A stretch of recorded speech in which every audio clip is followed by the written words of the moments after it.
웨이크필드. 어느 오래된 잡지나 신문에서 실화라고 전해지는 한 남자의 이야기를 읽은 기억이 있다. 그를 웨이크필드라 부르기로 하자. 그는 오랫동안 아내를 떠나 자취를 감추었다. 사실 이 문장만 놓고 본다면 그리 드문 일도 아니오. 전후 사정을 따져보지 않고서 무작정 나쁘다거나 터무니없다고 비난할 일도 아니다.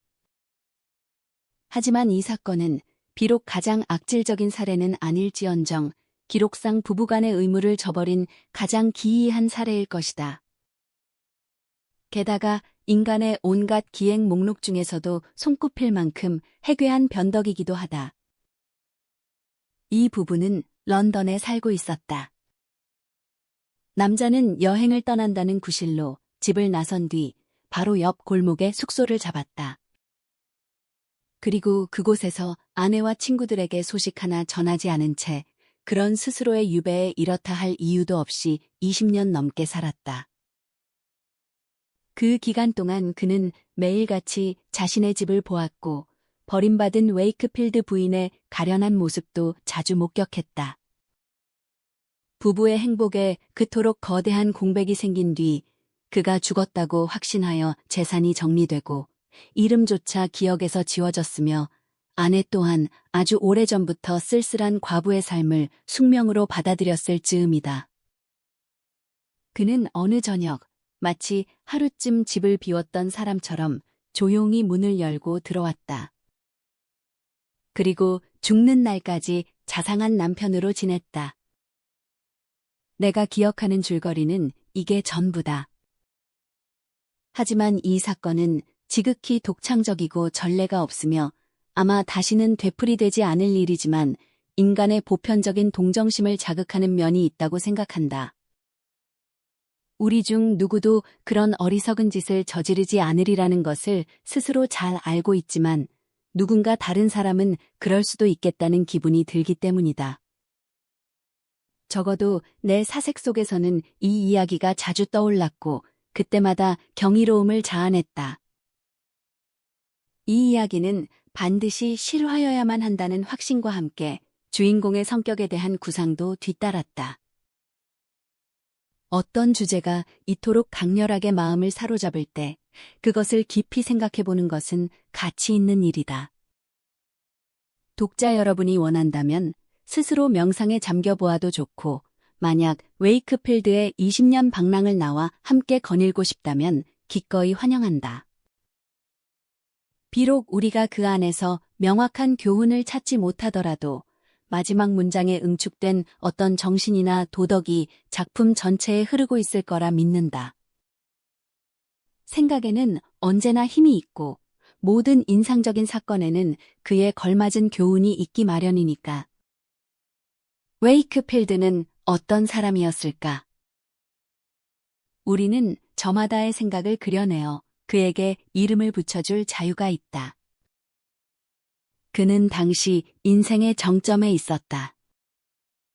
아내에 대한 애정은 결코 격렬하지 않았으며 차분하고 관습적인 감정으로 가라앉아 있었다. 그는 모든 남편 중에서 가장 변함없을 법한 사람이었다. 어떤 나태함이 그의 마음을 어디에 있든 평온하게 붙들어매고 있었기 때문이다. 그는 지적이었으나 활동적이지는 않았다. 그의 정신은 목적도 없고 도달할 활력도 없는 길고 게으른 사색에 잠겨 있곤 했다. 그의 생각은 말로 붙잡아둘 수 있을 만큼 힘이 넘치는 법이 드물었다. 엄밀한 의미에서의 상상력 또한 웨이크필드에게는 없는 자질이었다.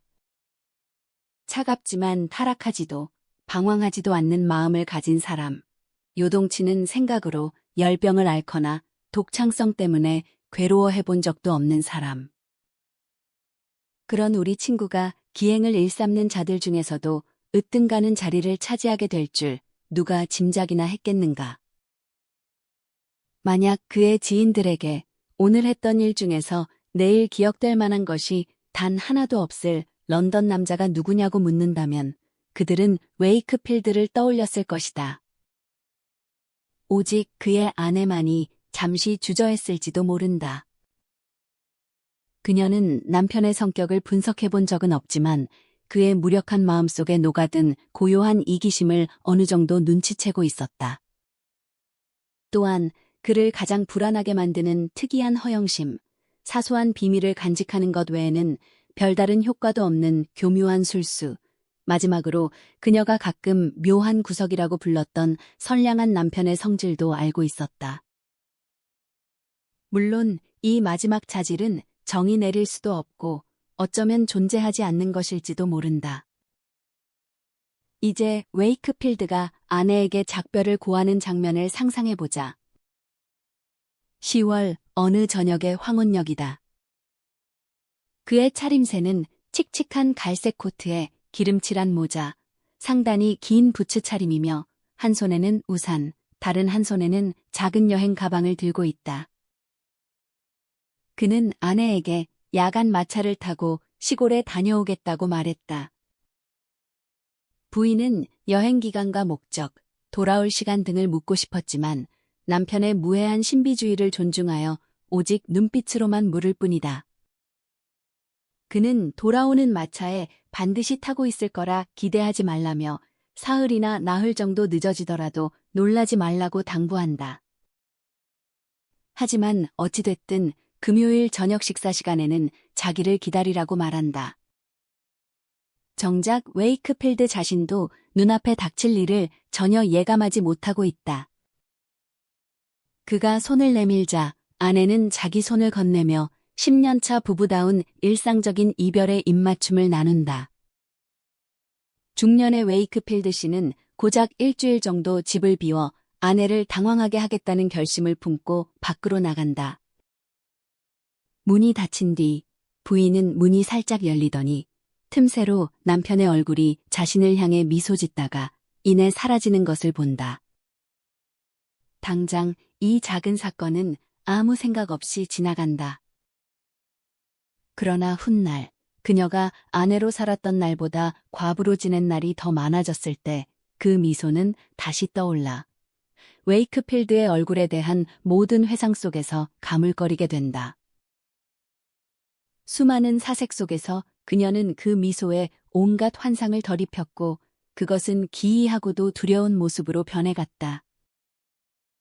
예컨대 남편이 관 속에 누워있다고 상상하면 그 이별의 미소는 창백한 얼굴 위에서 차갑게 얼어붙어 있고 그가 천국에 있다고 꿈꾸면 그의 복된 영혼은 여전히 고요하고 교활한 미소를 짓고 있는 시기다. 그 미소 때문에 다른 모든 이들이 그를 죽은 사람 취급할 때도 그녀는 자신이 과연 과부인지 가끔 의심하곤 한다. 하지만 우리의 관심사는 남편에게 있다. 그가 개성을 잃고 런던이라는 거대한 군중 속으로 녹아들기 전에 서둘러 그를 뒤쫓아야 한다. 그곳에서 그를 찾는 것은 헛수고일 테니 말이다. 그러니 그의 뒤를 바짝 쫓아가 보자. 몇 번이나 불필요하게 길을 꺾고 되돌아온 끝에 그는 미리 예약해둔 작은 아파트의 벽난로가에 편안히 자리를 잡는다. 그는 자기 집 바로 옆 골목에 도착했으며 그것으로 여행은 끝났다. 그는 누구에게도 들키지 않고 이곳에 온 행운을 믿기 어려워한다. 오다가 인파에 막혀 등불 바로 아래 머물렀던 일이나 주변의 수많은 발소리와 구별되는 누군가의 발자국이 뒤를 밟는 것 같았던 일, 그리고 멀리서 들려온 누군가의 외침이 자신의 이름을 부르는 것처럼 느껴졌던 일을 회상하면서 말이다.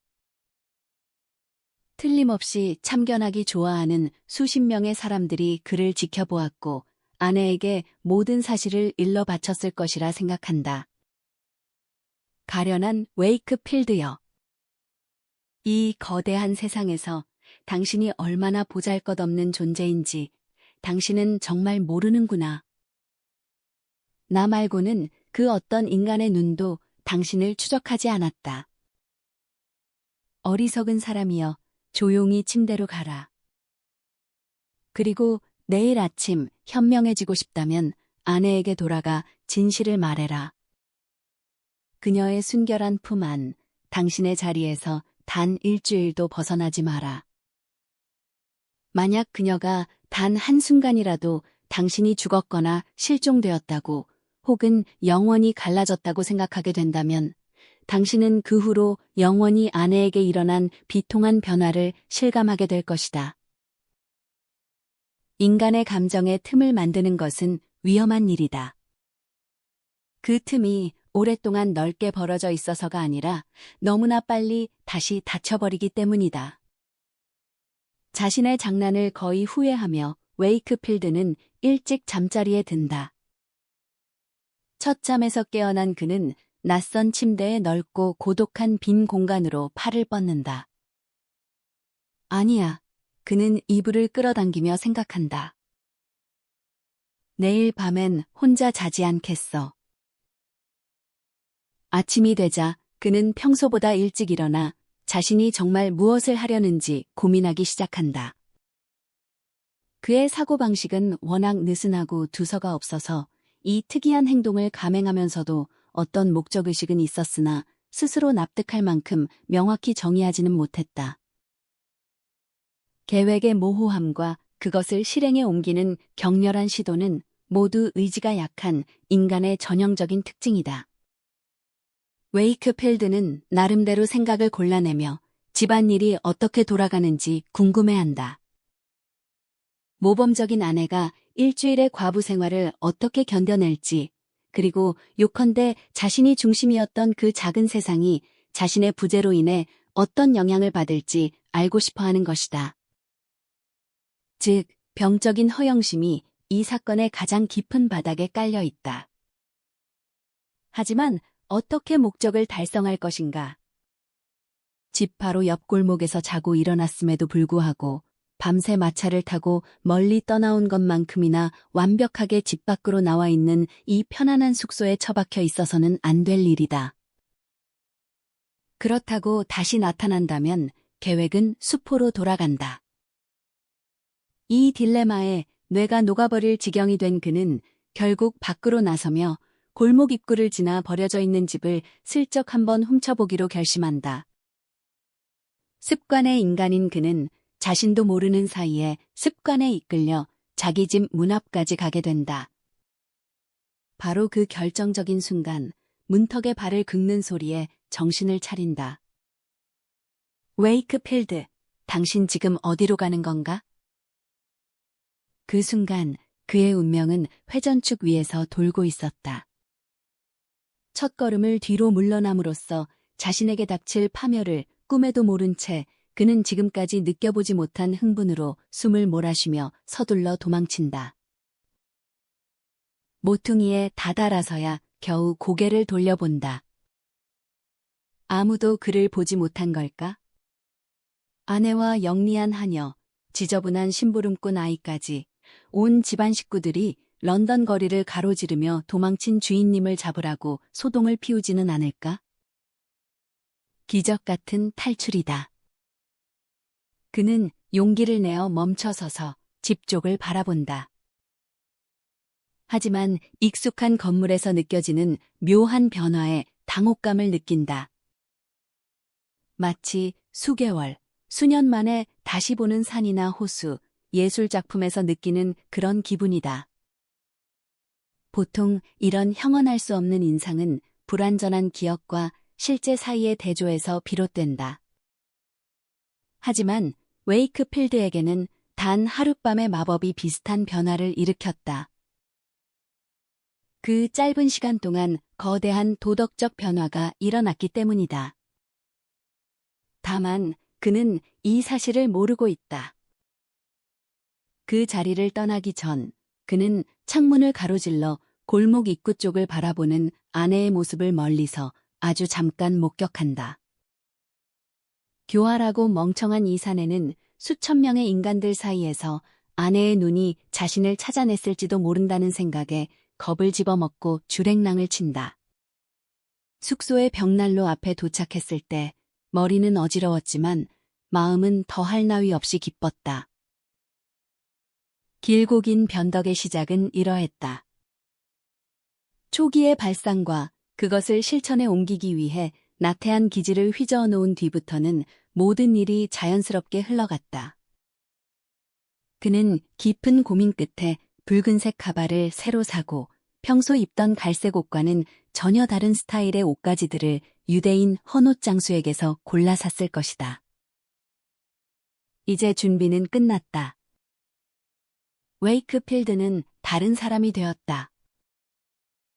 새로운 체계가 자리를 잡았으니 예전으로 돌아가는 것은 지금의 유례없는 상황에 발을 들여놓는 것만큼이나 어려운 일이 되었다. 게다가 그는 가끔 도지는 특유의 뚱한 고집이 발동했다. 아내의 가슴 속에 자신이 예상했던 것만큼 큰 파장이 일지 않았다는 생각에 기분이 상한 것이다. 그는 아내가 죽을 만큼 겁에 질리기 전까지는 돌아가지 않겠다고 다짐한다. 글쎄, 아내는 두세 번 그의 시야를 지나갔다. 그때마다 발걸음은 무거워졌고 뺨은 창백해졌으며 미간은 더 불안해 보였다. 가출 3주째 되던 날, 그는 집 안으로 들어가는 불길한 징조를 목격한다. 약사의 모습을 띤 징조였다. 다음 날, 대문의 문고리에는 소음을 줄이기 위해 헝겊이 감겨 있었다. 해질녘에는 의사의 마차가 도착했고 가발을 쓴 엄숙한 의사가 웨이크필드의 집 안으로 들어갔다. 15분간의 진료를 마치고 나온 그는 아마도 장래의 전령이었을지도 모른다. 가련한 여인. 그녀가 죽게 될까? 그제야 웨이크필드는 에너지에 가까운 어떤 감정에 휩싸였지만 아내의 병상 곁으로 돌아가는 대신 이런 시국에 그녀를 방해해서는 안 된다며 양심과 타협하며 버틴다. 그를 가로막는 또 다른 무언가가 있다면 그는 그것이 무엇인지 알지 못한다. 몇 주가 지나자 그녀는 점차 회복되었다. 위기는 넘겼다. 그녀의 마음은 슬플지언정 평온해졌다. 그가 언제 돌아오든 그녀의 마음이 그를 향해 다시 열병처럼 끓어오르는 일은 결코 없을 것이다. 이런 생각들이 웨이크필드의 마음속 안개 사이로 어렴풋이 스쳐 지나가고 그는 자신이 빌린 아파트와 예전 집 사이에 거의 건널 수 없는 심연이 가로놓여 있음을 막연하게나마 깨닫는다. 바로 옆 골목일 뿐인데. 그는 가끔 그렇게 말한다. 바보 같은 소리. 그곳은 이제 다른 세상이다. 지금까지는 특정한 날을 정해 귀가를 미뤄왔지만 이제부터는 그 시기조차 정하지 않는다. 내일은 아니지만 아마 다음 주쯤 곧 돌아가겠지. 가련한 사내여. 죽은 자가 지상의 집으로 돌아올 확률이나 스스로를 유배시킨 웨이크필드가 돌아갈 확률이나 별반 다를 게 없다. 고작 10여 쪽짜리 단편이 아니라 한 권의 두꺼운 책을 쓸 수 있다면 얼마나 좋을까. 그렇다면 우리 손을 벗어난 어떤 힘이 우리가 행하는 모든 일 위에 강한 손을 뻗어 그 결과들을 필연이라는 강철 조직으로 엮어내는 과정을 증명해 보일 수 있을 텐데 말이다. 웨이크필드는 마법에 걸렸다. 우리는 그를 10년 정도 집 주변을 떠도는 유령으로 남겨두어야 한다. 문턱 한 번 넘지 않은 채 마음이 허락하는 한 아내에게 충실하면서 말이다. 정작 그녀의 마음속에서 그는 서서히 지워져 가고 있는데도, 그리고 지적해야 할 점은 오래전부터 그는 자신의 행동이 기이하다는 감각조차 잃어버렸다는 사실이다. 자, 이제 한 장면을 보자. 런던 거리의 인파 속에서 우리는 이제 노년이 다 된 한 남자를 발견한다. 무심한 관찰자들의 눈길을 끌 만한 특징은 거의 없으나 읽어낼 줄 아는 이들에게는 그의 온 모습에 평범치 않은 운명의 글귀가 새겨져 있다. 그는 야위였다. 낮고 좁은 이마에는 깊은 주름이 패였고 작고 빛없는 눈은 가끔 불안하게 주위를 살피다가도 대개는 내면을 응시하는 듯하다. 그는 고개를 숙이고 세상의 정면을 보이기 싫은 듯 형언할 수 없이 비스듬한 걸음걸이로 움직인다. 우리가 묘사한 것을 다 볼 수 있을 만큼 오랫동안 그를 지켜본다면 당신은 평범한 인간들 사이에서 비범한 인물을 만들어내곤 하는 운명의 손길이 여기에서도 그런 인물을 빚어냈음을 인정하게 될 것이다. 이제 옆으로 비켜 걷는 그를 두고 반대편을 바라보자. 인생의 황혼기에 접어든 풍채 좋은 여인이 기도서를 손에 들고 저기 있는 교회로 향하고 있다. 그녀는 평온한 과부의 기색이 완연하다. 그녀의 후회는 이미 사라졌거나 아니면 심장의 일부가 되어버려 기쁨과 맞바꾸기엔 너무 소중해진 듯하다.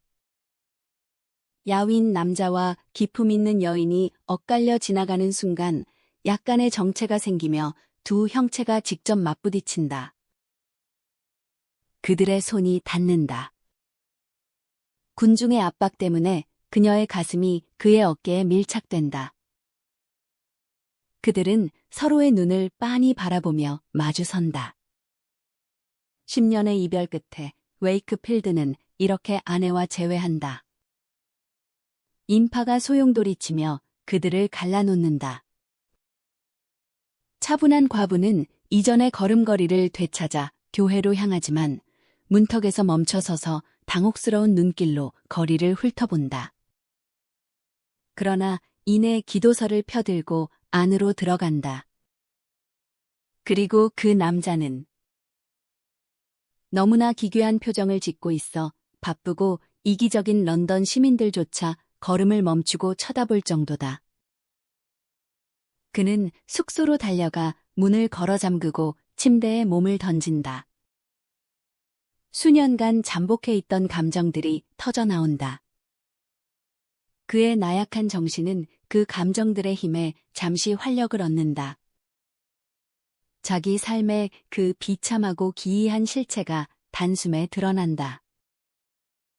그는 격정적으로 외친다. 웨이크필드, 웨이크필드, 당신 미쳤어. 어쩌면 정말 미쳤을지도 모른다. 상황의 기이함이 그를 그렇게 빚어냈기에 동료 인간들이나 삶의 본분에 비추어 볼 때 그가 온전한 정신을 가졌다고 말하기는 어려울 것이다. 그는 세상으로부터 자신을 단절시켰다. 아니, 어쩌다 보니 단절되었다. 사라졌고 죽은 자들 틈에 끼지도 못한 채 산자들의 자리와 특권을 포기했다. 은둔자의 삶과도 전혀 다르다. 그는 예전처럼 도시의 소란 속에 있었으나 인파는 그를 보지 못하고 지나쳤다. 비유하자면 그는 언제나 아내 곁에, 자신의 화로 곁에 있었으나 화로의 온기도 아내의 사랑도 결코 느낄 수 없었다. 인간적인 동정심은 그대로 간직한 채 인간사의 이해관계에 여전히 얽혀 있으면서도 타인에게 미치는 영향력만은 상실해버린 것. 이것이 웨이크필드의 유례없는 운명이었다. 그런 상황이 그의 심장과 지성에 각각 그리고 함께 어떤 영향을 미쳤는지 추적해보는 것은 매우 흥미로운 고찰이 될 것이다. 하지만 그는 변해버린 자신을 거의 의식하지 못한 채 언제나 예전과 다름없는 사람이라고 여겼을 것이다. 진실의 편린이 가끔 번뜩였겠지만 그것도 잠시뿐이었다. 그는 여전히 곧 돌아갈 거야 라고 말하며 그 말을 벌써 20년째 해오고 있다는 사실조차 깨닫지 못했을 것이다. 또한 나는 그 20년이라는 세월이 뒤돌아보았을 때는 처음에 작정했던 일주일보다 결코 길게 느껴지지 않았을 것이라 생각한다. 그는 이 사건을 인생이라는 본업 중에 생긴 짧은 막간극 정도로 여겼을 것이다. 조금 더 시간이 흘러 거실로 다시 들어갈 때가 되었다고 생각하면 아내는 중년의 웨이크필드 씨를 보고 기뻐서 손뼉을 칠 것이라 믿으며 아, 얼마나 큰 착각인가. 시간이 우리가 좋아하는 어리석은 짓이 끝나기를 기다려준다면 우리 모두는 심판의 날까지 청년으로 남을 수 있을 텐데. 그가 사라진 지 20년째 되던 어느 저녁, 웨이크필드는 여전히 자신의 것이라 부르는 집을 향해 평소처럼 산책을 하고 있다.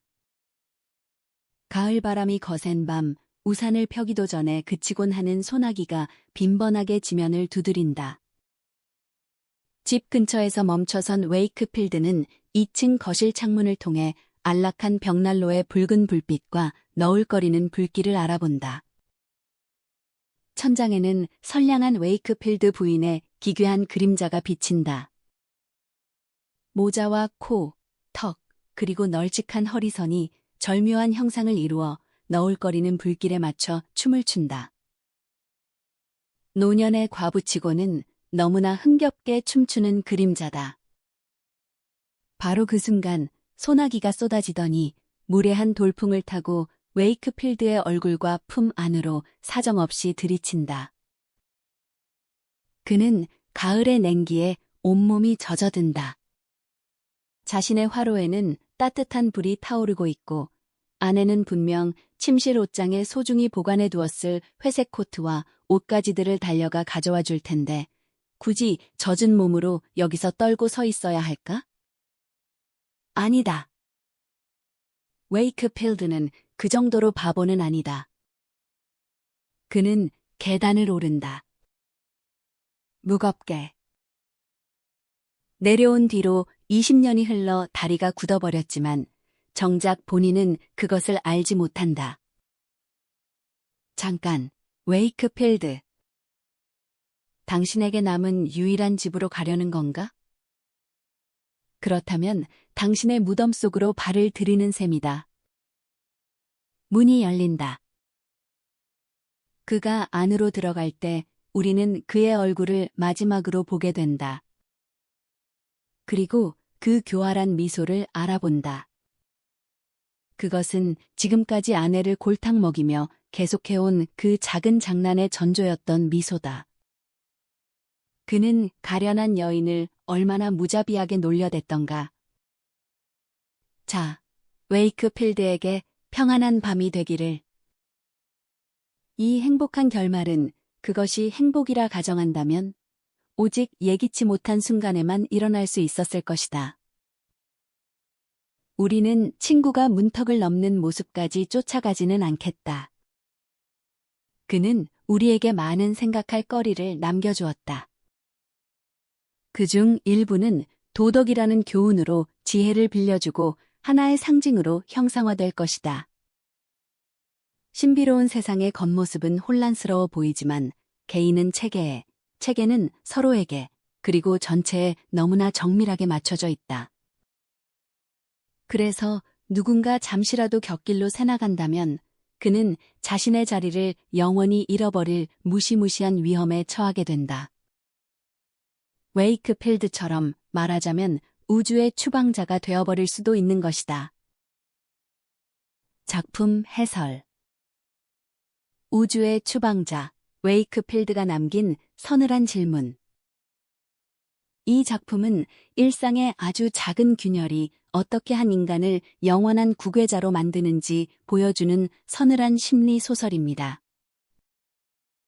주인공 웨이크필드는 고작 일주일 정도 아내를 골탕 먹이려 집을 나서지만 바로 옆 골목에 숨어 지낸 세월은 어느덧 20년이 됩니다.